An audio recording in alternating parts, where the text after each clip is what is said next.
Question है, gamete intrafallopian transfer यानी gift नामक तकनीक उन महिलाओं के लिए अनुशंसित या कहेंगे उनके लिए काम की है जिनमें जो डिंब का उत्पादन नहीं कर सकती, डिंब अर्थात युग्मक अंडाणु, जो भ्रूण को गर्भाशय के अंदर नहीं रख सकती, जिनकी ग्रीवा नहर या जिसे सर्विक्स कहते हैं शुक्राणुओं के लिए मार्ग की अनुमति देने के लिए बहुत संकीर्ण है, बहुत नैरो है, या जो निषेचन के लिए उपयुक्त वातावरण प्रदान नहीं कर सकती। तो बेटा गिफ्ट किन के लिए काम में ली जाती है? तो गिफ्ट का पूरा नाम और उसकी डेफिनेशन आपका आंसर है। गिफ्ट कहते हैं गैमेट इंट्राफेलोपियन ट्रांसफर, यानी कि ट्रांसफर करना है इंट्राफेलोपियन फैलोपियन ट्यूब में करना है, और किसको? गैमिट को करना है। और गैमिट यानी कि अंडाणु। अब क्यों करना है? क्योंकि जो फीमेल है वो नेचुरली अंडाणु का निर्माण नहीं कर पा रही, एग फॉर्मेशन नहीं कर पा रही है, तो who can not produce ovum, जो डिंब का उत्पादन नहीं कर सकती, उसके लिए gift is the best technique to conceive, या कहेंगे फॉर द फर्दर प्रोसेस। बहुत बेहतर तकनीक है। क्लियर? बिल्कुल ये ऑप्शन सही है बेटा, बहुत बढ़िया। क्लाइनफेल्टर सिंड्रोम की विशेषता या विशेष कैरियोटाइप क्या है?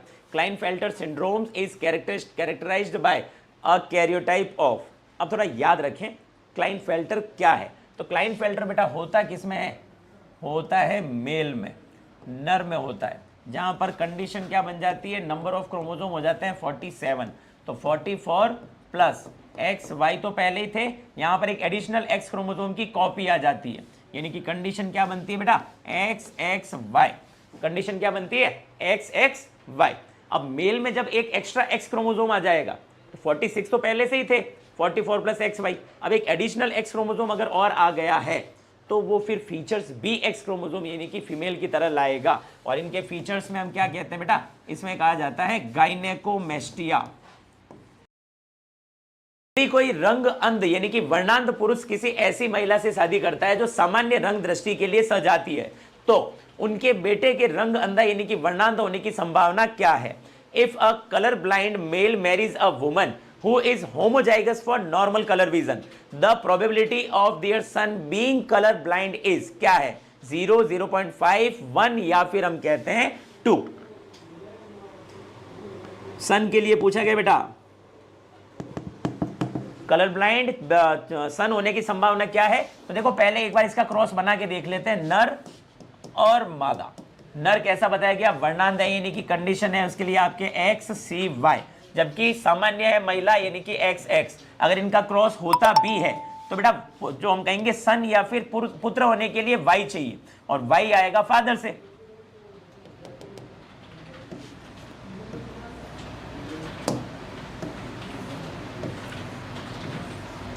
तो जब ये नॉर्मल है और एक्स इधर से आना है तो बेटा सारे ही पुत्र नॉर्मल होंगे।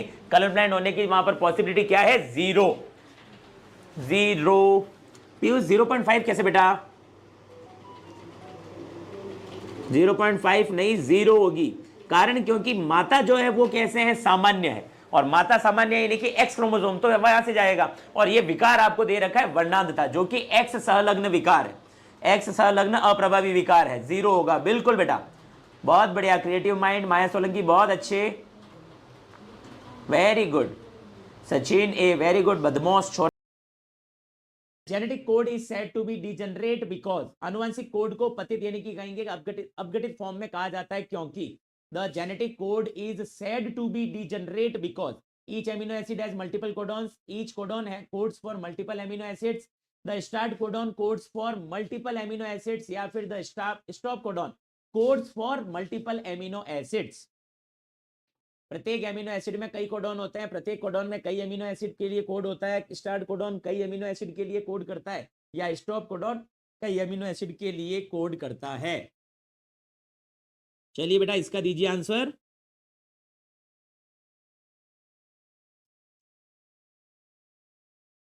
हेमंत ए, कमलेश बी नहीं बेटा, हेमंत ए, वेरी गुड, बहुत सही है।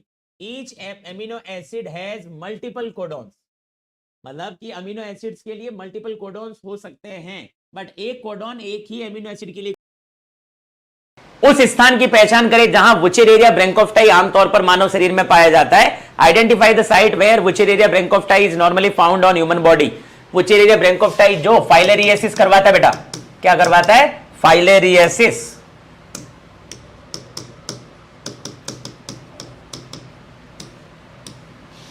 जो क्या करवाता है, फाइलेरियसिस। कहां मिलेगा, फुचर ब्रैंकोफ्टाई बॉडी में। खुशी दे रहे हैं बी, पैरों की मांसपेशियां, टप्पू के पापा भी बी दे रहे हैं, मंजू यादव ए, प्रिया बाईसा ए, बहुत बड़ा बेटा 75 ए। निचले अंगों की लसिका वाहिकाओं में, lymphatic vessels of the lower limbs, यहां मिलेगा बुचेरेरिया ब्रैंकोफ्टाई विच कॉजेज फाइलेरियसिस या फिर एलिफेंटियसिस, हाथी पांव रोग। ए बिल्कुल सही। किसके लिए होता है, क्वेश्चन में से एक और क्वेश्चन निकाल देते हैं। एलिसा टेस्ट किसके लिए होता है और इसकी फुल फॉर्म क्या है। एलिसा टेस्ट किसके लिए होता है और इसकी फुल फॉर्म क्या है। बिल्कुल बिल्कुल विडाल सही है। एक क्वेश्चन और आ गया है, एलिसा किसके लिए होता है और इसकी फुल फॉर्म क्या है बेटा।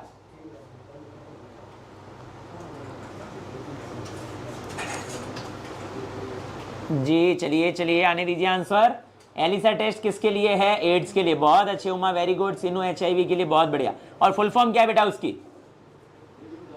जेएनवी वाले एड्स, बहुत बढ़िया बेटा, बिल्कुल समया, बहुत अच्छे। सिनू एचआईवी, हाँ जी बिल्कुल सही है। एलिसा एड्स के लिए काम में लिया जाता है, एंजाइम लिंक्ड इम्यूनोसॉर्बेंट ऐसे, बिल्कुल ज्योति सही है बेटा। तो ये एड्स के डायग्नोस्टिक टेस्ट में काउंट किया जाता है एलिसा, एंजाइम लिंक। हल्का गाढ़ा पीला,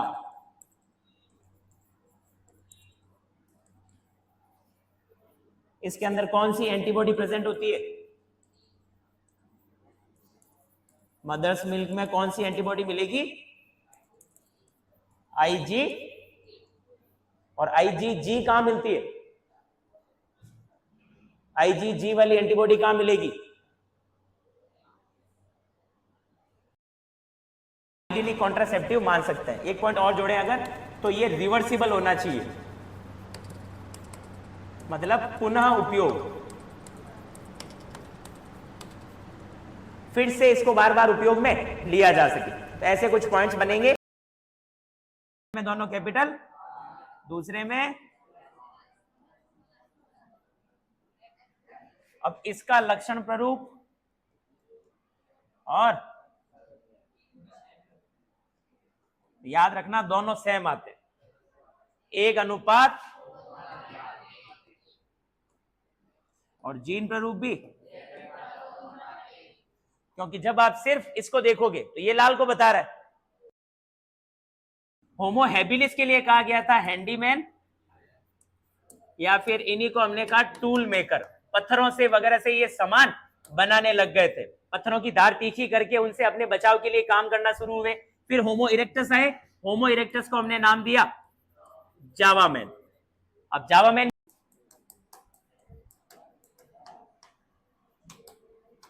एड्स की जांच किसके द्वारा की जा रही है,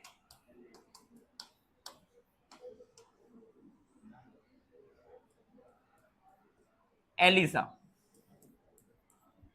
enzyme linked immuno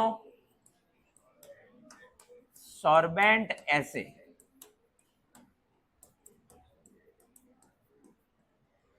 full form याद रखिएगा, सिस्ट्रॉन। अब प्रोकैरियोटिक सेल में जो स्ट्रक्चरल जीन है वो कैसी होती है, पॉलीसिस्ट्रोनिक, मतलब ट्रांसक्रिप्शन यूनिट, छोटा सा ही एमआरएनए, छोटा सा डीएनए उसके पास प्रोकैरियोटिक सेल में, तो जितना डीएनए है उसके अकॉर्डिंग उसके पास स्ट्रक्चरल जीन, उस जीन का हर पार्ट आगे जाकर के प्रोटीन बनवाएगा। इस कारण से उसका हर टुकड़ा सिस्ट्रॉन है, और हर टुकड़ा सिस्ट्रॉन है, दैट मींस उनका जीन पॉलीसिस्ट्रोनिक है। जबकि यू क्या,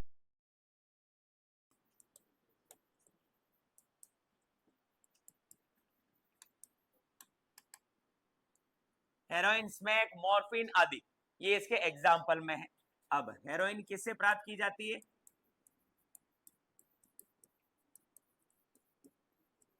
मॉर्फिन के एसिटिलीकरण, एसिटाइलेशन से प्राप्त की जाती।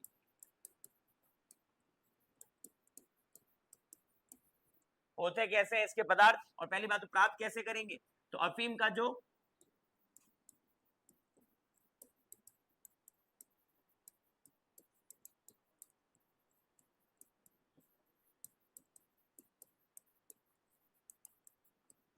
लेटेक्स है उससे बनाया जाता है।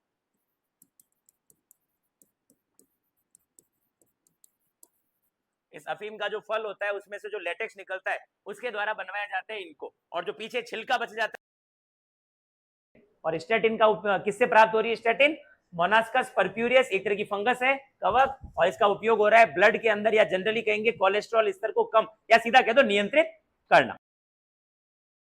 अवसादन, अवसादन के अंदर क्या होता है? रेत, धूल, कंकड़, पत्थर, ये जो भी ऐसी अशुद्धियां हैं आदि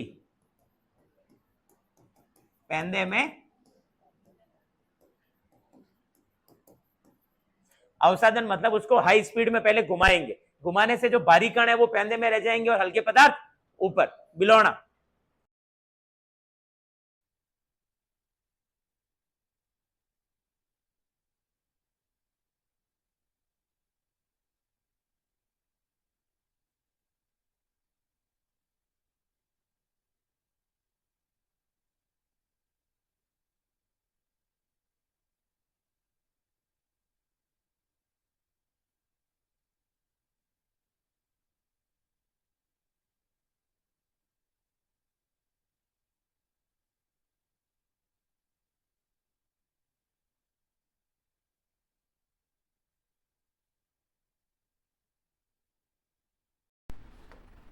मतलब ये इंसेक्ट को किल तो करते हैं बट हर किसी इंसेक्ट को किल नहीं करेंगे, ओनली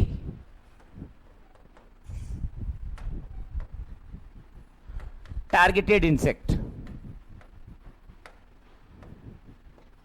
सिर्फ किसको किल करेंगे? ये टारगेटेड इंसेक्ट को। हर किसी इंसेक्ट को किल करने की पावर इनके पास नहीं है। या यूं कह दो ये बेनिफिशियल और हार्मफुल में से सिर्फ किसके ऊपर इफेक्ट दिखाएंगे? हार्मफुल पर। अगर बेनिफिट वाले भी चले गए तो फिर नुकसान अपना ही है। तो और आईपीएम क्या है? वो सिर्फ क्या बचा? डीएनए। और हमने पहले ही कहा हमें सिर्फ शुद्ध डीएनए से मतलब है, बाकी सारा कचरा हटाओ। अब जो शुद्ध डीएनए बचा इसको हम कैसे निकालें? तो इस शुद्ध डीएनए के साथ में आप किसका उपयोग करेंगे? अब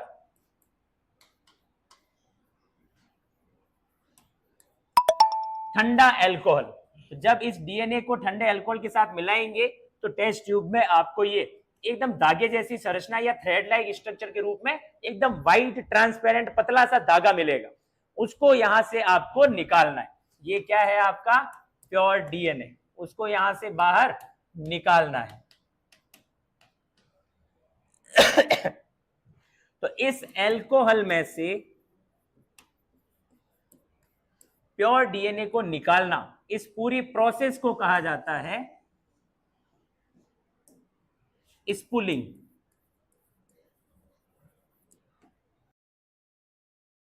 फोर्थ जो वर्ड होगा वो उस बैक्टीरिया की स्ट्रेन को बताएगा, यानी कि प्रभेद को या फिर रूप को। बैक्टीरिया के स्ट्रेन या फिर प्रभेद को बताएगा। याद कीजिए आपने 12th के अंदर एक हर्से और चेज और ग्रिफिथ वाला एक्सपेरिमेंट पढ़े थे। ग्रिफिथ जिसमें वो चूहे मार रहा था न्यूमोनिया करवा करवा के। याद आ रहा है थोड़ा थोड़ा? तो ग्रिफिथ ने जो बैक्टीरिया लिया था वो कौन सा था? Streptococcus pneumoniae. दो तरह के लिए थे, एक आर प्रभेद वाला और एक एस प्रभेद वाला। तो आर और एस क्या है? तो ये जो स्ट्रेन है ये कुछ ऐसे वर्ड्स होते हैं या ऐसी खासियत है जिनसे आप एक ही तरह के दो बैक्टीरिया को अलग अलग पहचान सकते हैं। तो वो प्रभेद को बताएगा चौथा वर्ड। और लास्ट में आएगा नंबर 4। तो सबसे पहले हमें चाहिए यहां पर द्विरज्जुकी आरएनए। क्या चाहिए सबसे पहले? क्या आरएनए द्विरज्जुकी होता है? अब भी लास्ट पिछले वाले में जो एग्जांपल तुम्हें दिया था, समुंदर, वाह, तालाब। अब जो पादप प्लवकों द्वारा मात्रा बनाई जाएगी वो बहुत कम होगी। इनसे जो जंतु प्लवकों द्वारा जैव बार कुल कार्बनिक पदार्थ बनेंगे वो ज्यादा। इनसे जो छोटी मछलियों के द्वारा बनाए जाएंगे वो और ज्यादा, और सबसे ज्यादा बड़ी मछलियां। यानी कि ये पिरामिड कैसा बन गया? तो ये हो गया आपके जैव भार के आधार पर पिरामिड। सीधा बन रहा है वन पारी तंत्र में और उल्टा बन रहा है तालाब पारितंत्र में। चलो, जुलती ही परिभाषा है लगभग, बट इसमें हम कहते हैं कि किसी नियत समय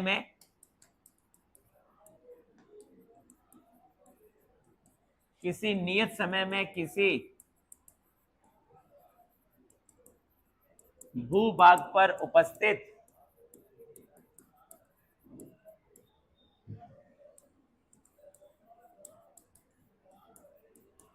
किसी पोषक स्तर के सभी सदस्यों की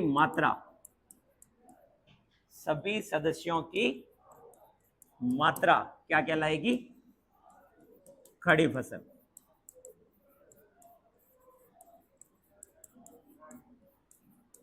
अब जैसे अगर हम किसी एक जंगल के अंदर एक वर्ष में अगर मापने निकले कितनी उत्पादकता हो रही है, तो खड़ी फसल का मतलब क्या है? अब उस जंगल में